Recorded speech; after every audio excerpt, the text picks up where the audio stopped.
Hello there and welcome back.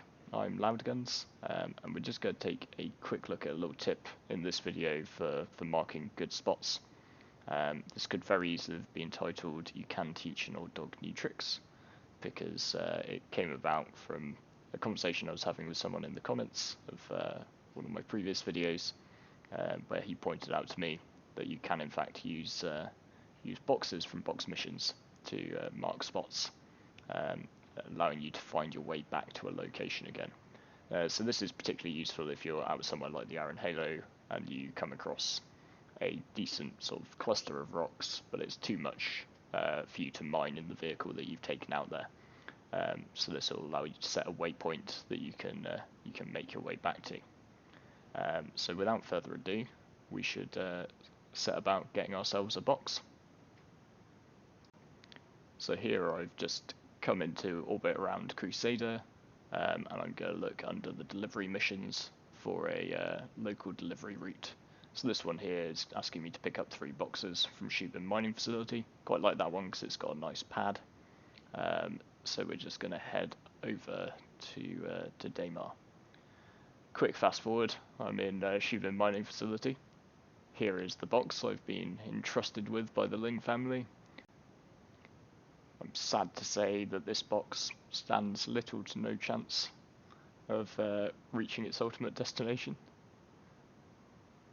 since to me it's basically just a beacon. So what you will see when you take a box delivery mission is that all the individual boxes get a sort of marker on your HUD. So that's what we're effectively going to use to locate our good find.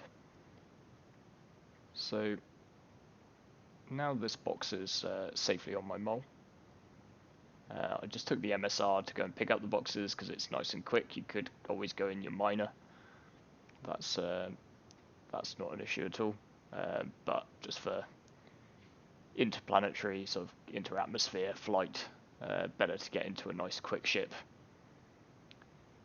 What I will just do before we take off is just go and untrack the mission. Since the next part we're going to be mostly doing our scanning, it just helps, I think, to clear the HUD of all those markers, sort of, which are basically trying to tell you where to take this box. But if we're getting sort of the scanning grids up on our HUD, then it's quite possible that those extra markers will just get in the way. So I will check back to you once I've found something that's worth marking. So I'll do my scanning. And ta-da, as if by magic, we've got a decent little Eldorado cluster. So got at least one sort of 30-something% rock here, a couple of 20s lying around, so more than I can do in a single run. So if I was just playing solo, this would be too much for me to carry. So before we get to actually mining any of this, we'll just go and place our box. So I want to do this a few hundred meters at least, just away from the cluster. We'll make sure it's nice and close so that we're not going to lose it. But we also don't want it to be right in amongst the rocks that we're trying to mine. I haven't actually tested it, but I am pretty certain that if you crashed a ship into the box, that it would fly away off into the distance. So I'm just going to take the elevator out of the ship.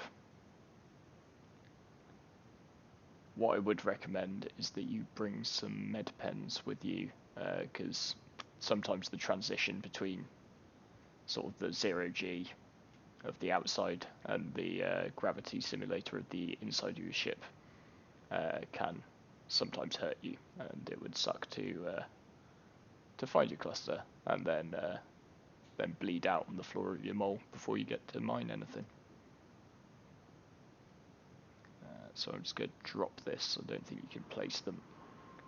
It does spin for a little bit, but like some of the asteroids themselves, as they break apart, that will come to a stop. So we'll just make sure on that. If you can, I would use the tractor beam tool. I unfortunately forgot mine on this run, but it can let you sort of actually just place these rocks sometimes without even getting out of the ship. So particularly on a prospector, that would be possible to just do by opening the door. So if we track the quest there, we can see that's got a beacon telling us how many meters away it is, which is how we're going to find our way back to this spot. So I'll just turn it off for the time being. So while this is a good way to make sure that you can find your way back to a spot if you're solo, I will just sort of point out that it is more hassle. I mean, there's this getting in and out of the ship, which can be dangerous or just embarrassing. There's also the time sink of actually going to pick up the boxes, which is usually out of your way. You know, you'll have to go into the orbit of a main planet. And there is also the fact that while these boxes will mark our position, they don't allow quantum travel.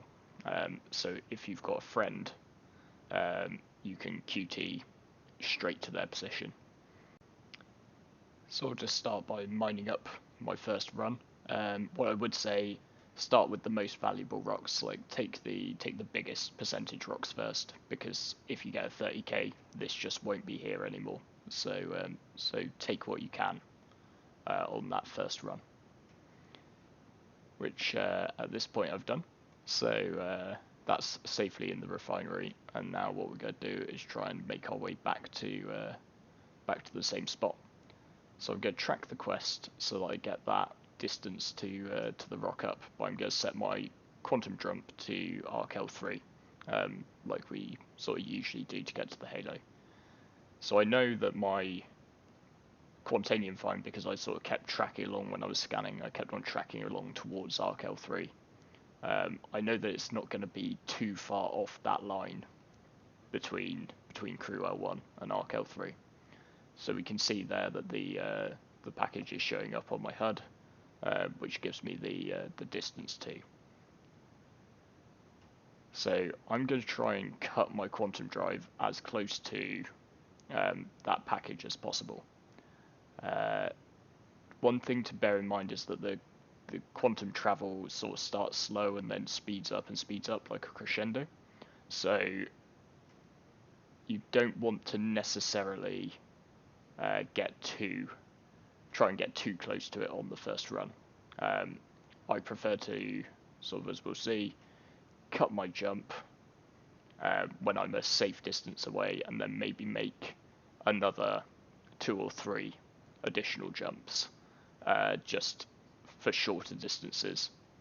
So I've cut a good couple of 100,000 kilometers short just to cut my speed down, the speed of my quantum travel, just to give myself a bit more chance of accurately getting this dropout point.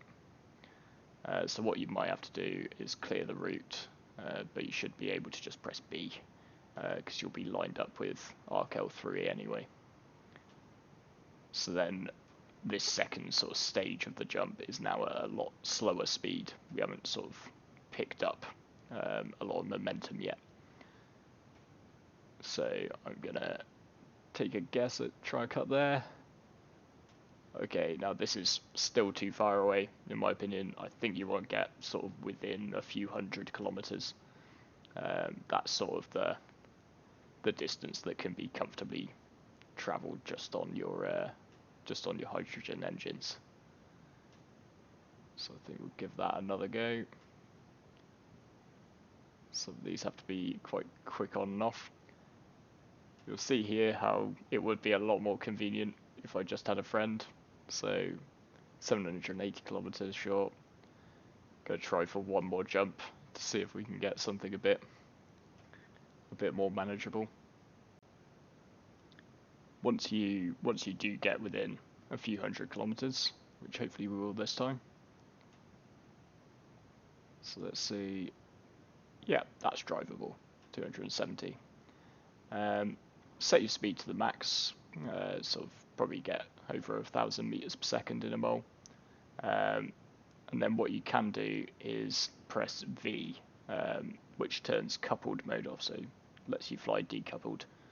that would just save you fuel. Your thrusters won't slow you down, so can save hydrogen fuel. So getting to that would take a few minutes, so I'll probably just cut that part of it out until we're a bit closer.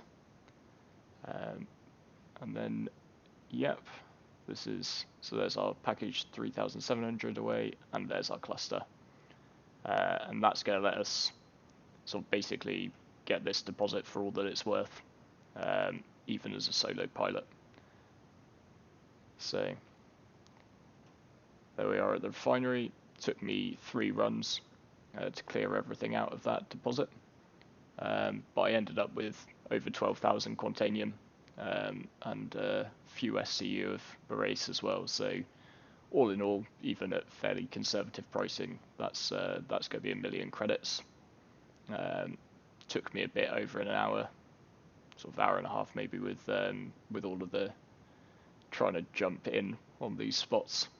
I would say if you've got one friend, it's going to be easier to just sort of do this sort of run as a duo.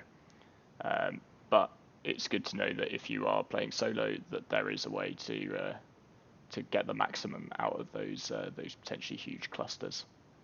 So if this was useful, please like, subscribe, and please ping me stuff in the comments, because it was only thanks to that I was able to look at doing this and make this video and share it with you all. Thanks very much. I'll see you in the next one.